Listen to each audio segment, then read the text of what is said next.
This is going to be fun, ladies and gents. 2 years on the bounce. I think this could be one of, first of all, the most enjoyable videos I do, but also one of the most controversial, one of the most disliked, one of the most liked. It's always a laugh. It's always a lot of fun, and that's why I do it so early on. And today, you can obviously tell by the thumbnail, by the title, we're going to be discussing who's going to be those 20 drivers on the Formula 1 2020 grid. Now, I know it's early. It's not even been the Chinese Grand Prix yet. It's 2 rounds into the season. Well, let me tell you this is later than I did it last year. Last year, I did it after round 1. But I so enjoyed just the pure, I suppose, guesswork you've got to do, because if you do this halfway through the year, most of the drivers are already signed up to the teams, most of the drivers have already been confirmed, so I like to do it early on, just so it's completely up in the air, we don't have any sort of real inclinations of the season, and so it's just pure guesswork, which is brilliant, and it's always so much fun. So if you want to comment below that it's too early, that's cool with me. I just do it for a bit of a laugh, but also, this is actually what I'm thinking at this early stage, and we're going to go through every team, and there are some shocking results in this. There are some disgusting results that you're going to be annoyed at. It doesn't matter. One of these teams you will be frustrated at, and you're going to have to deal with that. And I'd love you to comment below your grid for next season. That would be brilliant to compare, and I'm always in the comments below, so if you enjoy F1 and if you're looking forward to the rest of this season, I'm really expecting a good season, but the 2020 season, comment below. Let's crack on with it then. So, before we start, there's a little bit of news coming out at the end of 2019. There's a little bit of news at the beginning of 2020. And that is that Sebastian Vettel retires from Formula 1. This isn't real, but this is what I think is going to happen at the end of this season. I think Hamilton's going to have the edge on him this year, and after the first 2 races of the season, Charles Leclerc very quickly seems to be on Vettel's level. In Australia, Vettel had the edge. Bahrain, Leclerc fully had the edge. So I think at the end of this year, Vettel could move on. Just want to throw out as well, my first few drafts, because I make a few different sort of grids for the season, my first few drafts didn't have Vettel retiring. However, I think there will be some sort of big change at the top, whether that is Vettel moving on. We've even heard murmurs of Lewis Hamilton potentially moving on at the end of the season. But I think of the two, Vettel for me is the slightly more likely candidate of the two, because like we spoke about in a video a couple of weeks ago, there's nowhere really else for him to go.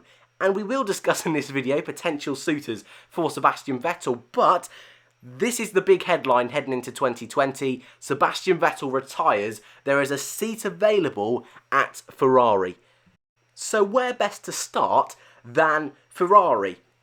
This year, Vettel Leclerc. If Vettel's moving on, will they swap out Leclerc? It's not very likely, is it? Let's be frank, let's be honest. Who are they going to bring in alongside him? I have put Valtteri Bottas. There you go, first team, and I can tell some people are already annoyed. But just hang on a second. You've got my honourable mentions or my other candidates in the box in the middle. But let's just think about it for a second. Charles Leclerc is Ferrari's dream boy, their main man, their godly child. They're not going to want to upset him. If he's managed to push Sebastian Vettel out of the sport, he is the real deal. And they're not going to want someone like a Verstappen, like a Ricciardo going into that team to really mess up the system. They've done it this season in 2019. I don't think they're going to want to try and do that 2 years on the bounce. So I think they want a number 2 driver. Mercedes, they're already tied up a little bit with the likes of Esteban Ocon, George Russell, even the drivers like Max Verstappen and Ricciardo trying to push their way into Mercedes if possible. They've got plenty of options. Do they really need to keep Bottas? Because if Hamilton retires, is Bottas the kind of driver that's going to be able to lead that team? I'm not too sure.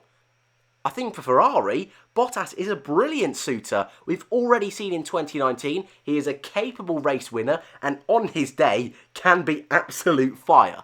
So he's quick, but he's a happy number 2 driver. And I think that's what, if Vettel leaves, I think that's the sort of candidate Ferrari are looking at. So you see in that list, I've also put Hülkenberg. I think this would be a really nice step up for him. And I think he is in that sort of time of his career where a switch to Ferrari would make sense for him, but also he's not the kind of driver that's going to be a big political mess for the team because he will just get on with the job. I've also put Giovinazzi, who initially I would have liked to have put him in the team, but I don't think, again after the first couple of races, I don't think 2019 is quite going to be the season that he's expecting. And Kimi Räikkönen, could he make a return to Ferrari if Sebastian Vettel leaves? Food for thought.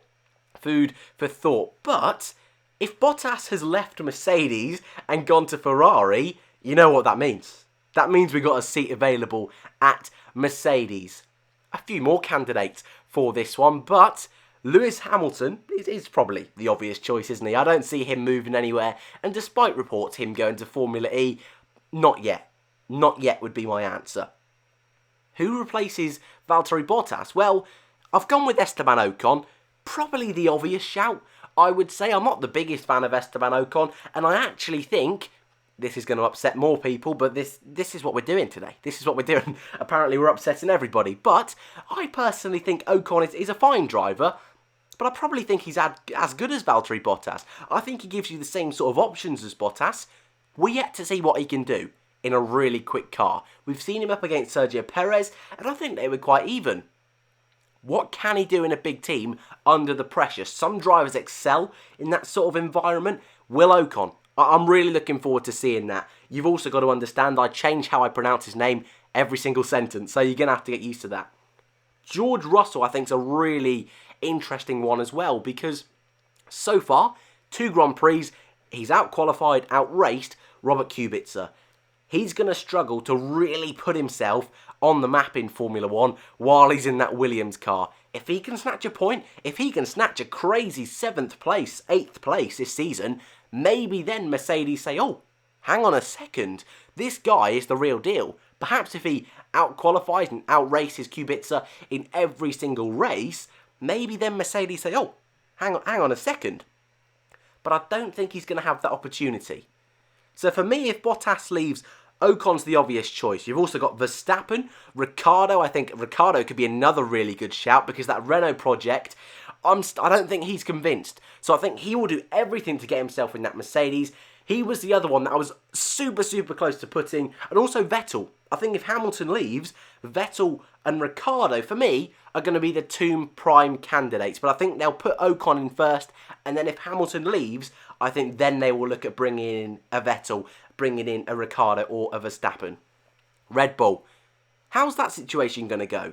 Verstappen, superstar. I don't think they'll get rid of him. I think that's obvious. Gasly is the more interesting one, but I've made him stay at Red Bull for 2020. Let's not beat around the bush. He's had a difficult start to 2019. A really difficult start to 2019. Hasn't actually, as of recording, reached Q3 yet. I expect him to do that this weekend in China, but he's not done it yet. He scored points in Bahrain, but nowhere near the level Red Bull should be. I think he'll hang on to his seat. Albon, looking fast so far this season. I don't think after one season they'll replace Gasly with Albon just yet. I don't think they will do that. I think the team is happy with Verstappen and Gasly because it's not going to cause fireworks within the team, cause upsets. At least at the moment it doesn't look like it, because I think Verstappen is the clear number 1, which I think works for all parties involved really. Gasly would love to be that number 1 driver. Again, a little bit like Esteban Ocon, I don't think he's quite World Championship material. I'd love him to prove me wrong, but so far he's struggled to adapt to life at Red Bull. But I think he enjoys being there. He enjoys being in a quick car. He's happy. The team are happy. It's not like he's got a super world-class driver stuck behind him. But on the list, you can also see in my honourable mentions, Albon is there, looking so good so far with Toro Rosso. A lot of people would love me to put Danny Kvyat in that list. I think Albon will have the edge over Kvyat this season, but that's just personal opinion. Sebastian Vettel, would he ever go back to Red Bull? I'm not too sure, especially with Verstappen in the team. That just seems a whole mess the team would not like to see. Dan Ticktum, a bit like Albon, I don't think they'd rush him into a Red Bull seat. I think they would like to try him out in Toro Rosso first. And Carlos Sainz is, to be honest, he's just a name I put on the list.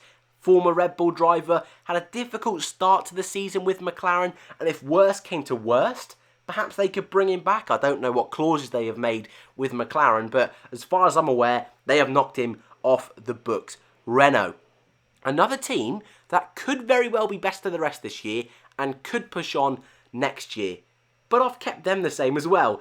Pretty boring, I know, but Ricciardo, again, I was trying to look if he could get himself out of Renault realistically, I'm trying to say. Could he get out of Renault? It's possible, but unlikely after one season. And I think that wouldn't do him any good to get out of Renault after one season. Hulkenberg, I think he'll stay as well. I think both drivers are a little bit stuck. Because if they move to a HAAS, a McLaren, and Alfa Romeo, it's more of just a sideways step, which is just daft, really. So why would they move on to anyone else when they can stay at Renault, a works team? They're only going to move if there's a space at Ferrari and Mercedes, which, as we've already gone through, I think they're going to other drivers. So I think they will stay put. On honourable mentions, if either of these drivers do go, I've put Fernando Alonso. Might be a little bit of a surprise, but I could see a world where he goes back to Renault. But McLaren are doing well this season, so maybe not. Sebastian Vettel, he's also on there. We spoke a couple of weeks ago that maybe this could be the sort of team, if he leaves Ferrari, he could go to. But again, I'm not convinced at that. And then I put Grosjean. I don't think they would take him. But again, he has former ties there. And if they needed the driver, he's got that experience. Perhaps not the right mentality for a team like Renault going forward. A bit of a crash master is Grosjean, but I think perhaps the most realistic on that list is Sergio Perez. Someone who I am convinced, a little teaser for later on, I am convinced will leave Racing Point at the end of the season. So he could very well be his destination could be Renault if either of these guys move on, but I just don't see that happening. I will say, because I imagine someone will mention this, and it's taken me 12 minutes to mention this, however, I'm just completely disregarding contracts. People sometimes tell me, oh, Hamilton's got a contract till 2021, Vettel's got a contract till so-and-so. In Formula 1, in my experience, contracts mean very little. So in this video, that's sort of out of the window. And loyalty is more of a factor than contracts. HAAS, there is a change. Loyalty he's on show here, isn't it? My favourite driver, Romain Grosjean, I've left him in HAAS, and I've moved Kevin Magnussen on, but that could very easily be the other way around. And I've said many times, this team, Toro Rosso as well, whichever driver comes out on top over the season, I think they will keep, and I will think they will swap the other driver. Grosjean on thin ice at the end of last year. Magnussen had an awful first season with HAAS. I think they will want a little bit of a refresh, if I'm being honest with you. I think Sergio Perez, I think, is a brilliant fit for the team with the North American ties, with Perez's experience, his consistency more than anything. That's something HAAS have never had, is a really consistent driver. I think that's brilliant. I'm all for that. I've also put in honourable mentions Ocon. I think he could be a really good fit if he can't find a seat next year. Danny Kvyat, if he's out with Toro Rosso, he could be another really good fit with podium experience. Grosjean, that's more of a thing for me, if I'm being honest. But I do think, in my head, I never like it when teams do a complete refresh of drivers. I think that's always a little bit risky. So I think they will stick with Grosjean, but it is really just a flip of the coin with Kevin Magnussen. I've also put our first Formula 2 candidate on the other candidate section. Louis Delatraz, HAAS reserve driver, potentially could make the step up, but he would have to win the championship in Formula 2, I believe anyway, to make that sort of step. And Fittipaldi, he did a few test runs for the team over winter testing. Pietro Fittipaldi potentially could be in the running, but I only see him coming into the team if Grosjean gets a race ban, which, if he does get a race ban, I don't expect him coming back to the team, and I expect him jumping over to Formula E. So that's what I've gone with, but yeah, it could very easily be Magnussen, but I'm pretty confident that could be the destination for Sergio Perez in 2020. McLaren, a team that have really surprised at the beginning of 2019. Who are they going with 2020? There's no real surprises. They're sticking with their lineup, Sainz and Norris. Alonso, There's a few murmurings that he potentially could snake his way back into the team, but I think that would just cause more problems than it would fix for the team. They have made a considerable, sizable step forward this year. I don't think they'd want to ruin that. I don't think they want to ruin this really brilliant relationship between Sainz and Norris. And also, which driver do you get rid of? Because you have the experience of Sainz that so far, he's had a difficult start to 2019, 2 DNFs. Norris, on the other hand, has had a really good start to the year. Both of them look like they're going to push each other forward. Alonso, if he comes into the team, first of all, takes one out of a race seat for at least a season. If he beats the other guy, who's also in a seat, what does that do for team morale when Alonso moves on again? For me, it doesn't make any sense bringing Alonso back to the team. Esteban Ocon, potentially again, if one of these drivers moves on, could be an option for McLaren. Kimi Räikkönen, I would love to see back at McLaren for one last season. That would be brilliant. And Nick de Vries as well, a McLaren young driver. I expect him to do really well in Formula 2 this year. So he, again, could be an option. But, yeah, for me, this is the this is the driver lineup I am most... This and Renault, I'm most confident they will keep their lineups. I just completely am, yeah, 100% this will be in the McLaren lineup. It's just silly to mess up the lineup. And who would Sainz go to? Maybe Red Bull. Who would Norris go to? I don't really know. It's just obvious to me. So I'd love to know if you disagree with the McLaren one. Let's move on to Sport PESA Racing Point Force India minus the Force India Racing. I won't lie to you, with Sergio Perez out, with Ocon at Mercedes, I found myself really stuck with this team. This was so difficult. There's one obvious driver, Lance Stroll. He stays. Who else do they have though? George Russell, people would say, is the obvious one. However, and this does pain me to say a little bit, I think he'll stay at Williams. And the whole point and reasoning behind that is the whole reason he went to Williams is because they could get him on a long-term contract. I just said earlier, I'm taking contracts out of consideration. However, this one for me seems a little bit different. There was so much emphasis that Williams did not want a Mercedes young driver. They've got one. They have put out so much promotion that this guy is the team's future, he's the guy that's going to push them forward. And yes, if he blows everyone away, is super quick in a Williams car that shouldn't even be anywhere near the second to last row of the grid, if he's smashing people in that car, then yeah, they can move him on. I don't think that's going to be the case. So I don't think Mercedes want to moving on to Racing Point, who themselves aren't looking great. On the other hand, I also think Racing Point are going to start to try and differentiate themselves from their Mercedes ties and go a little bit different. Magnussen's who I've put in, although I'm not too sure, to be honest with you. This was more of the last team I sort of had to fill in, and looking at their options, it was very limited. You can see Russell and Ocon are also very easy candidates, and if Ocon doesn't get in a Mercedes, I think, yeah, he will be at Racing Point next year. That just makes sense. Who else, though? Maybe Alex Albon, if he does a really good season at Toro Rosso, but I think they will be unlikely to let him go. Nikita Mazepin, who is also in Formula 2 this season. He hasn't had the best start of the season, but perhaps he could work his way into the team with money. But again, the team don't need money. But he has former links there. Antoine Hubert, he looks really good in Formula 2 rookie. He could, but really stuck with them. Let me know who you think will be at Racing Point next season. Alfa Romeo. There's one people will like. Raikkonen stays. His teammate, Mick Schumacher. This is going to be a brilliant one to debate. Raikkonen, at the beginning of the year, I wasn't really convinced he would stay for 2 seasons at Alfa Romeo, but he loves it. Or at least his perception is that he loves it. We all love seeing Raikkonen at Alfa Romeo, and that is great. He is back in a scrap, and it's so brilliant to see Kimi Räikkönen fighting, making overtakes, defending, and not having that pressure on his shoulders of being a Ferrari driver under so much media spotlight and attention. So that's why I've put Schumacher in. So there is attention.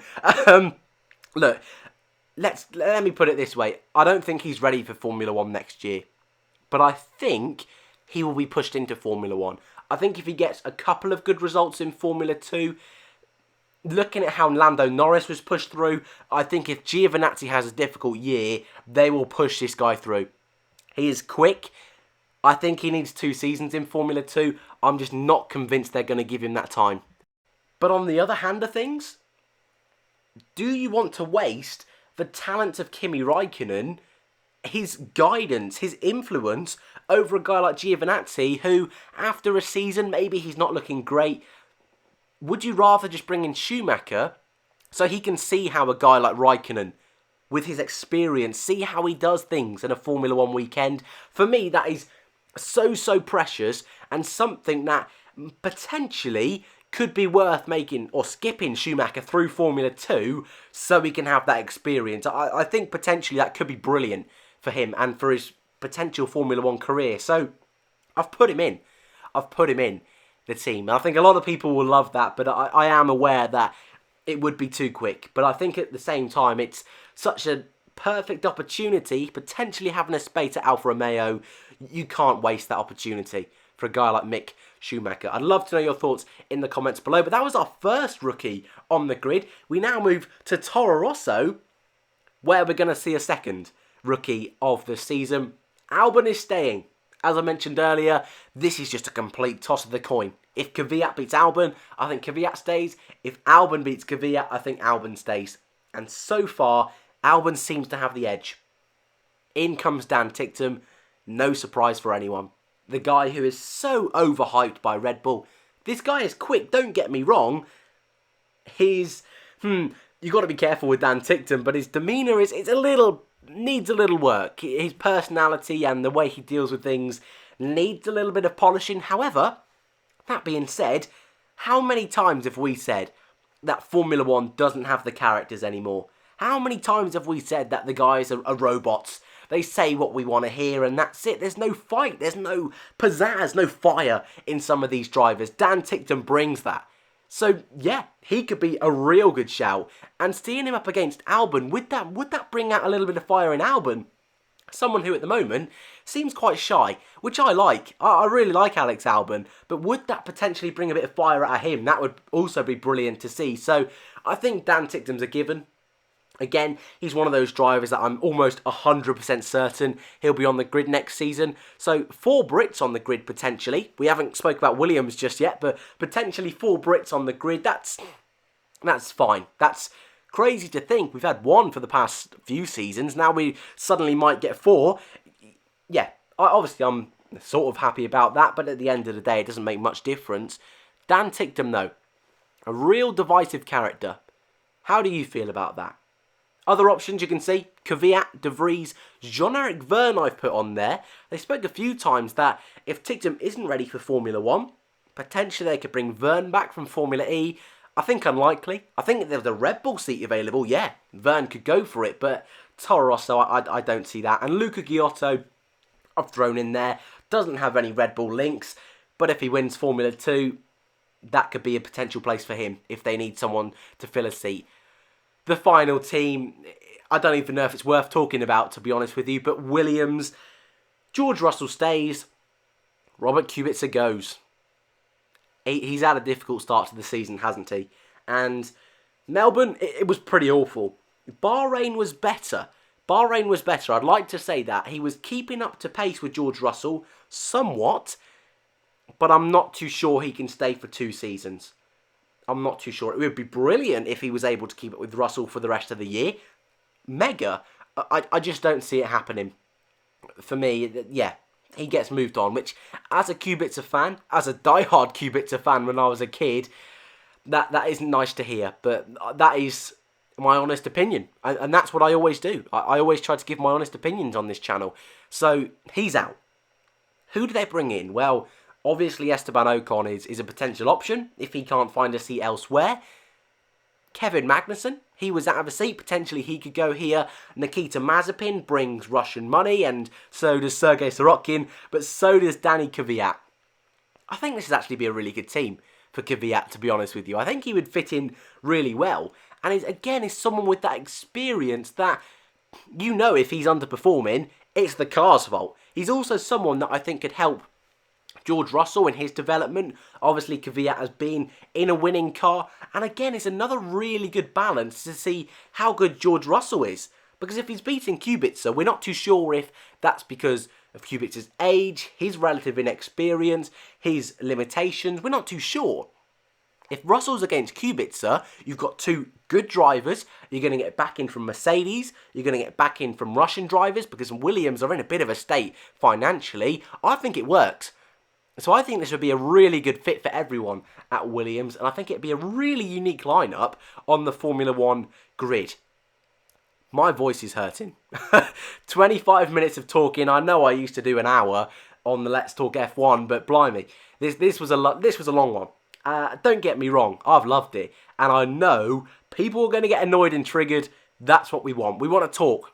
That's why I love this channel, debating, discussing, and if you've made it this far, I would clap, but that would probably hurt your ears. At this point, clapping down microphone never works. So thank you, I would like to say, for getting this far, and I hope you agree, but I probably more so hope you disagree. I hope you tell me that Bottas would not fit in at Mercedes. I hope you tell me that Ricciardo should be in that Mercedes seat. I want you to tell me all these things, because that's what makes it so fun, and I love debating in the comments afterwards. But if you've not done so far, feel free to subscribe. That always seems a little bit corny, but we've got to throw it in there. But if you did enjoy it, yeah, subscribe if you like to see this sort of thing.